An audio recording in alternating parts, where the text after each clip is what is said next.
में जंगल राज था, high court ने भी कहा था कि जंगल राज है। और मुख्यमंत्री जी 20 साल से नीतीश कुमार जी हैं, इनके राज्य में भ्रष्टाचार चरम सीमा पर है। उस समय जो आरजेडी का शासन था उसमें गुंडे बंदूक लेके लोगों पर अत्याचार करते थे। आज जन सुराज के लिए बहुत काम है, लेकिन प्राथमिकता के आधार पर पहले वो नली गली बने चाहे नहीं बने, पहले कम से कम बच्चों को शिक्षा दी जाएगी। नेतरहाट की तर्ज पर यहाँ विद्यालय खोले जाएंगे ताकि लोग आसानी से जाके बच्चे पढ़ सकें और उनको गुणवत्तापूर्ण शिक्षा मिल सके, ताकि उनको आगे नौकरी में उनको कहीं दर दर भटकना नहीं पड़े और बिहार में ही उन लोगों को रोजी रोजगार नौकरी सब मिले, इसकी व्यवस्था की जाएगी। जन सुराज की पार्टी जिला अध्यक्ष जुड़ चुके हैं। सबसे पहले मेरे चैनल में आपका स्वागत है। आपको और आपके चैनल को देखने वाले सभी दर्शकों को बहुत बहुत धन्यवाद। क्या आपकी बिहार में बदलाव आएगी कि नहीं आएगी? बिल्कुल बदलाव आएगी, चूँकि लगातार जन सुराज के सुधार आदरणीय प्रशांत किशोर जी के द्वारा चुनाव पूर्व ही पूरे बिहार के प्रत्येक विधानसभा क्षेत्रों में उनकी जनसभा हो रही है। जनसभा में जो अपार भीड़ देख रहे हैं, वो भीड़ बता रही है कि इस बार बदलाव निश्चित रूप से होगा।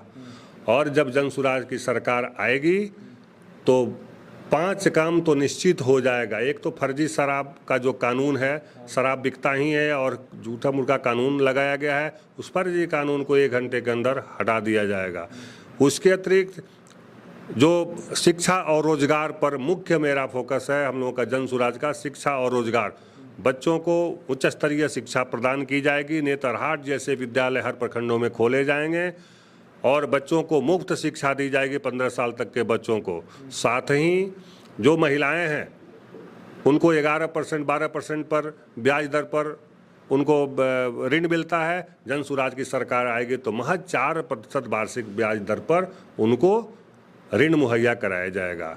जो हमारे किसान भाई हैं नगदी फसल की खेती करेंगे, उनको मनरेगा से कृषि को जोड़ दिया जाएगा, जिससे चलते उनकी आमदनी में बढ़ोतरी होगी और उनका जो मजदूरी मद में जो व्यय होता था वो सरकार के द्वारा मनरेगा से वहन किया जाएगा। साथ ही ऐसे कई ऐसे क्षेत्र हैं जो वृद्धजन हैं, विधवा, दिव्यांग, उनको 2-2 हज़ार रुपये प्रति माह पेंशन, सम्मानजनक पेंशन राशि दी जाएगी, जिनसे उनकी गरीबी दूर होगी और प्रत्येक परिवार को 20,000 रुपये प्रति माह तक निश्चित रूप से आय होगी, जिससे वो लोग समृद्ध होंगे, मजबूत होंगे। बाकी दलों में ऐसा कुछ भी नहीं है। लगातार 35 वर्षों से जो लोग शासन में थे, चुनाव आता था, चुनाव में वोट मांगते थे, चुनाव वोट प्राप्त करके लेके चले जाते थे, जाति और धर्म के नाम पर एक माहौल तैयार करते थे। लेकिन जनता जाग चुकी है, प्रशांत ने जगा दिया है लोगों को और लोगों को अब विकल्प मिल गया है। अब भाजपा के डर से राजद को और राजद के डर से एनडीए को लोग वोट अब नहीं देंगे। अब जन सुराज जी के साथ लोग रहेंगे। लोग कैसे विश्वास करेंगे जन सुराज पार्टी पे? हाँ बिल्कुल बिल्कुल, प्रशांत भी बोलते हैं कि कैसे आप विश्वास करेंगे। जब जब लोगों ने वोट दिया है, जिस काम के लिए वोट दिया है उन लोगों को मिला है। मंदिर के नाम पर दिए लोग, मंदिर बना, बिजली सड़क के नाम पर दिए, वो भी काम हुआ। लेकिन कभी लोगों ने शिक्षा और रोजगार के लिए वोट नहीं दिया। इस बार शिक्षा और रोजगार के लिए लोग वोट देंगे तो निश्चित रूप से लोगों को शिक्षा और रोजगार मिलेगा ही मिलेगा। आप हाल में देख रहे हैं सोशल मीडिया पे बहुत तेज़ी से वायरल हो रहे हैं तेजस्वी लाल यादव डांस करते समय में, तो आप उनके लिए क्या बोलेंगे? देखिए, उनके पिताजी, उनकी माँ लगातार यहाँ उन लोगों का शासन 15 साल तक रहा है और आप लोग उस समय बहुत बच्चे हो गए, हम लोग सब देखे हुए हैं। उस समय जंगल राज था, हाई कोर्ट ने भी कहा था कि जंगल राज है। और मुख्यमंत्री जी 20 साल से नीतीश कुमार जी हैं, इनके राज्य में भ्रष्टाचार चरम सीमा पर है।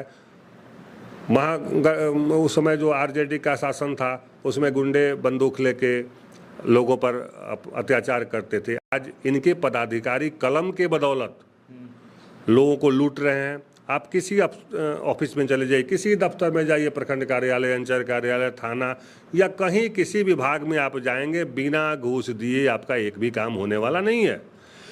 तो अब व्यवस्था परिवर्तन होगी। जब जन सुराज की सरकार आएगी तो सब हर जगह से इस तरह के भ्रष्टाचार को खत्म किया जाएगा। जन सुराज के लिए बहुत काम है, लेकिन प्राथमिकता के आधार पर पहले वो नली गली बने चाहे नहीं बने, पहले कम से कम बच्चों को शिक्षा दी जाएगी। नेतरहाट की तर्ज पर यहाँ विद्यालय खोले जाएंगे ताकि लोग आसानी से जाके बच्चे पढ़ सकें और उनको गुणवत्तापूर्ण शिक्षा मिल सके, ताकि उनको आगे नौकरी में उनको कहीं दर दर भटकना नहीं पड़े और बिहार में ही उन लोगों को रोजी रोजगार, नौकरी सब मिले, इसकी व्यवस्था की जाएगी।